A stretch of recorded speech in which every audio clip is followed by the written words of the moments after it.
Hello বন্ধুরা, অস্মিতাস ডায়েরিতে তোমাদের সবাইকে সুস্বাগত। আজ আমি তোমাদের সঙ্গে চিতলফুলি মাছের 3টে রেসিপি শেয়ার করব। একসাথে এতটা দেওয়া সম্ভব নয়, তাই আমি 3টে পর্বে তোমাদের সঙ্গে এই রেসিপিটা শেয়ার করে নেব। আজ প্রথম পর্বে বন্ধুরা আমি তোমাদের শাপলা দিয়ে চিতলফুলি মাছের মাথার ঘন্ট কিভাবে রান্না করতে হয় সেটা শেয়ার করছি।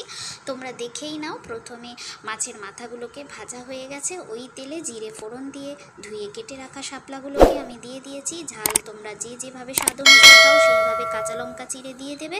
এরপর নুন হলুদ দিয়ে ভালো করে নাড়াচাড়া করে শাপলাটাকে চাপা দিয়ে দিতে হবে।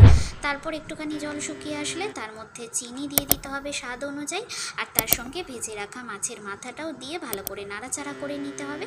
এরপর ভালো করে নাড়াচাড়া করে অল্প একটু জল জল ভাব অবস্থাতে নামিয়ে নিতে হবে। তোমরা দেখতেই পাচ্ছ শাপলা দিয়ে চিতলফুলি মাছের ঘন্টটা তোমাদের কেমন লাগলো আমাকে অবশ্যই কমেন্ট করে জানিও। আর পরের পর্বে আমি তোমাদেরকে চিতলফুলি মাছের অন্য রেসিপি দেখাবো। নতুন নতুন ভিডিও পেতে আমার চ্যানেলটিকে ফলো করে রাখো।